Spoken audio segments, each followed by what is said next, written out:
비동기 처리를 하기 위해서 이전에는 콜백 함수를 주로 활용을 했었는데, 전통적인 콜백 시스템을 활용을 하게 되면은 중첩되는 콜백으로서 문맥 파악이 어렵고 비동기 처리를 한 번에 하기도 어려워요. 그래서 예전에 문제점을 한번 살펴보면은 이렇게 뭔가 많아요. 그래서 첫 번째로 do something, 그리고 그 결과물 갖고 something else를 하고, 세 번째를 한 다음에 결과물이 출력을 하죠.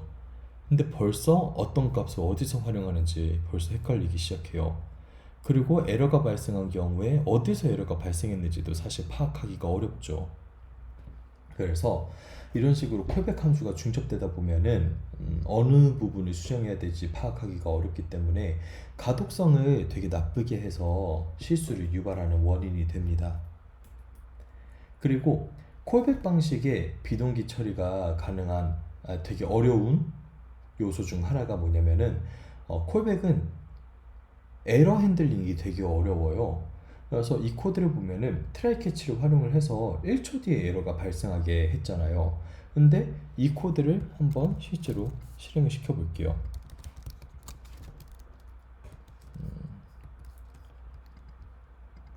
여기서 한번 실행을 시켜 보겠습니다. 그래서 실행을 시키면은 이 에러를 얘가 캐치를 못했어요. 만약에 에러가 캐치가 되잖아요. 그러면은 이런 식으로 캐치를 해볼게요.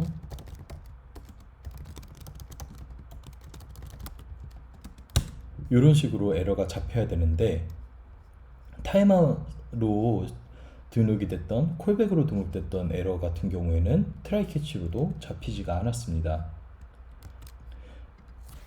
그 이유가 뭐냐면은 콜백 함수 같은 경우에는 이 이벤트가 발생하게 되면은 그 콜스택에서 태스크 큐로 이동을 하게 돼요. 그리고 콜스택이 다 비워진 뒤에야 이벤트 루프를 통해서 다시 콜스택으로 그 결과물이 등록되게 되잖아요. 근데 이때 이미 그 set timeout이라는 함수는 이미 콜스택에서 제거된 상태예요.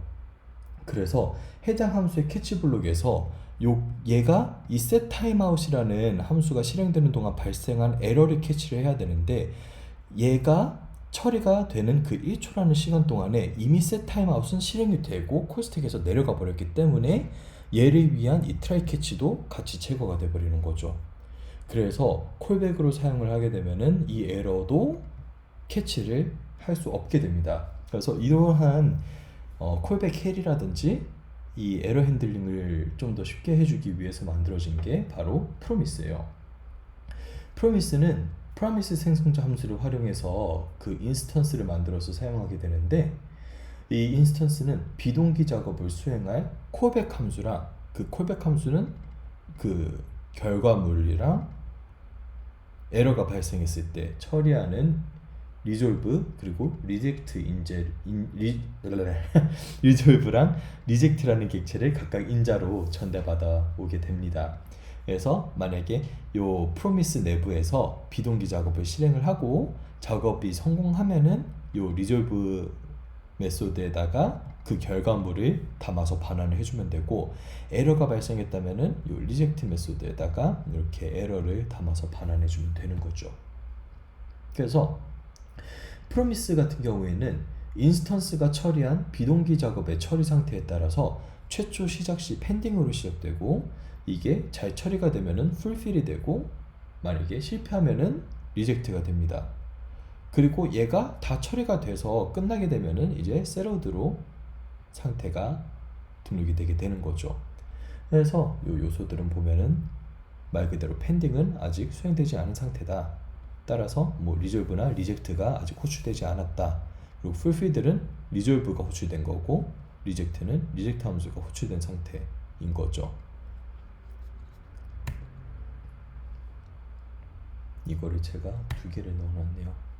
그래서 프로미스의 가장 큰 장점 중 하나로는 여러 개의 비동기 처리를 구현할 때 비동기 처리가 성공한 뒤에 그 결과값을 갖고 또 다른 비동기 처리를 구현할 수가 있어요. 그래서 요거를 이런 식으로 뭔가 비동기 작업을 실행을 하고 얘가 성공을 했다면 then을 이용해서 그 결과물을 갖고 다른 작업을 처리하게 해놓고 그거에 대한 결과물을 또 then으로 받아와서 이렇게 하고 이런 식으로 처리를 하다가 만약에 어느 순간 에러가 한 번이라도 발생하면은 이 캐치문으로 바로 전달이 돼서 그 에러 핸들링 콜백 함수를 실행을 하게 되는 거죠. 그런데 아쉽게도 몇몇 기존의 API 같은 경우에는 프로미스 대신에 여전히 콜백을 인자로 전달받는 구조로 되어 있어요. 그거에 대한 가장 큰 예시가 이 setTimeout이라는 친구인데요. 보면은 setTimeout은 무조건 콜백을 활용을 해야만 이게 등록이 됩니다. 그래서 요거를 프로미스화 시키기 위해서 어떤 식으로 사용할 수 있냐면은 요 wait이라는 함수를 만들었어요. 얘는 프로미스 인스턴스를 반환을 시켜주는데 요 프로미스는 이제 타이머가 요 우리가 제공을 해준 시간 있죠. 시간이 지나고 나면은 그 내부에서 우리가 전달을 해주는 메소드를 리졸브로 처리를 해주는 거예요. 그래서 웨이트에다가 시간에 10초를 기다리게 했죠. 그리고 얘가 성공이 되게 되면은 요 메소드를 실행을 하게 하는 거예요. 그래서 이게 지금 당장 볼 때는 조금 어렵게 보일 수도 있는데 여기서 우리가 제공한 그 ms 1세컨 같은 경우에는 여기에 제공을 해줬고요.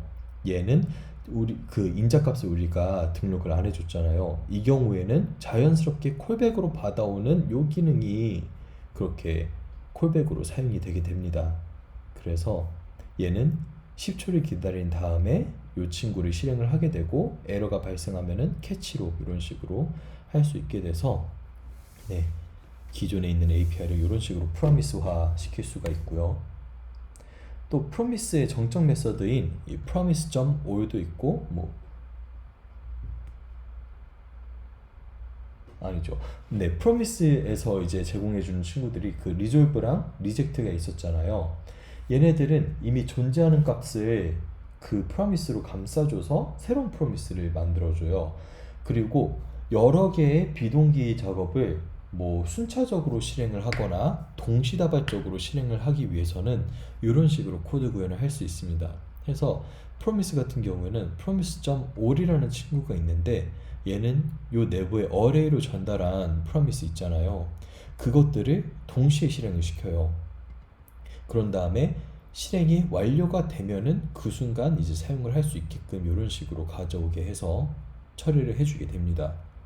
그리고 요거를 또 프로미스를 반환하는 비동기 코드를 reduce를 활용을 해서 이렇게 .then으로 하고 그거를 그 reduce 같은 경우에 첫 번째 인자값으로 이제 그 콜백을 받아오고 두 번째 인자값으로는 얘 베이스가 될 친구를 받아오잖아요. 그래서 얘 베이스가 promise resolve 메소드로 이렇게 선언을 해주게 되면 어떻게 동작하게 되냐면은 얘가 전달받아온 함수들을 promise resolve의 콜백 값으로 등록을 시키게 돼요. 그래서 이 콜백들을 순차적으로 실행을 해서 그 마지막 결과물을 받아와서 활용을 할 수 있게 해주는 거죠. 그래서 promise를 어떻게 루프를 돌릴 수 있느냐라고 하면은 우선 이 promise.all을 해서 그 순서랑은 상관없이 완료되는 순서랑 상관없이 그냥 all로 해서 처리를 해버려서 모든 비동기 동작이 처리가 됐을 때 그 값을 활용을 하거나 아니면 이런 식으로 reduce를 활용을 해서 각각의 promise를 처리를 하게 순차적으로 루프를 돌리는 식으로 해서 처리를 할 수가 있는 거예요. 그리고 얘 같은 경우에 .then 메소드로 전달받은 콜백 함수는 우선 비동기로 무조건 동작을 하게 되는데요. 그 이유가 뭐냐면은 전달받은 콜백 함수들은 우선 그 콜 스택에 있다가 무조건 마이크로 그 태스크 큐로 전달된 다음에 그 비동기 작업이 처리되기 때문이에요. 그래서 한번 얘를 샘플로 코드를 작성을 해보면은 오 마이 갓, 아까 봤던 그 wait이라는 친구를 만들어 볼게요.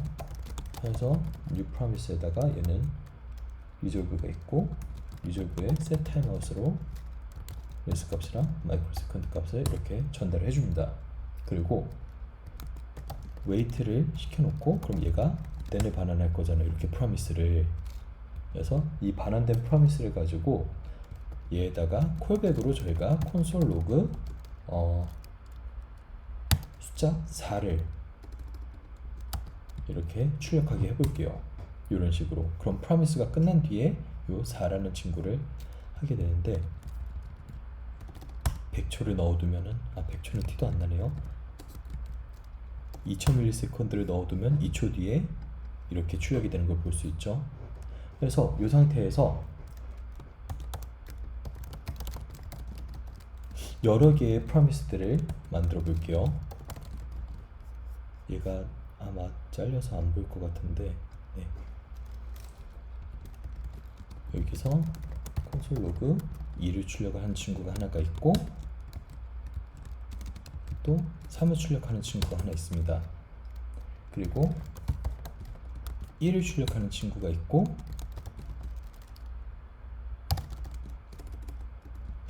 0ms 뒤에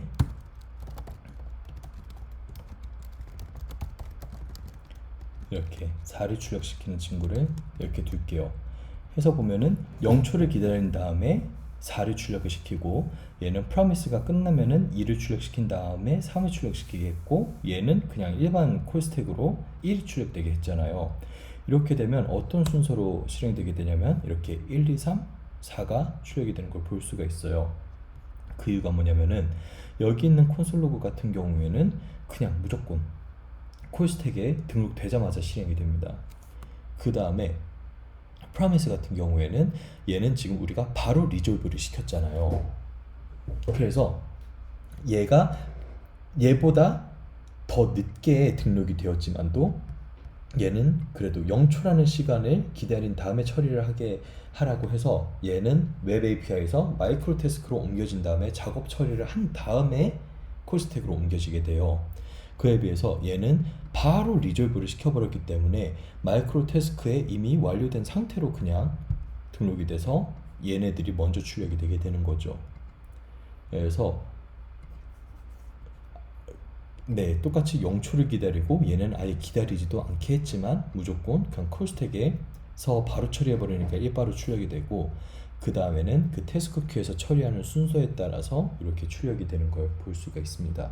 그리고 우리가 0초를 기다리고 얘는 그냥 바로 프로미스가 리졸브 되게 했지만도 콜스택에서 바로 처리되는 친구보다는 그 태스크 큐에 들렀다가 오는 애들이 더 뒤에 출력되는 걸 볼 수가 있고요. 그리고 이전 섹션에서 조금 가볍게 봤던 친구가 있는데, 얘가 그 fetch라는 함수인데요. fetch 함수 같은 경우에는 어떻게 구현되어 있는지 한번 제가 보여드릴게요. 그 XHR, 그 XML HTTP라는 친구를 활용을 하는 건데, 얘도 한번 살펴보면 좋아서, 네, 잠시만요.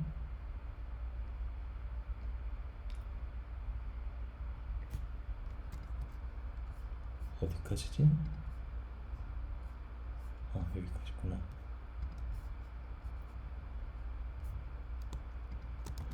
네, 그래서 그 XML HTTP를 쓰는 친구들이 어떻게 되냐면은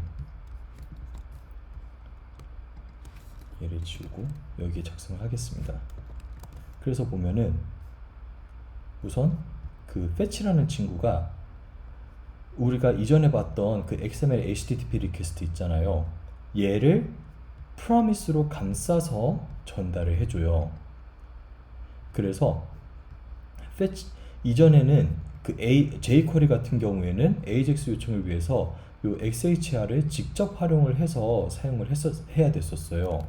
그런데 이제는 그 fetch API 같은 경우에는 이 친구들을 다 내부적으로 알아서 처리를 하게 해놓고 그거에 대한 결과물을 promise로 반환을 해주기 때문에 개발자들은 이런 복잡한 XHR을 이런 식으로 다 체크를 해서 구현을 해야 되거든요.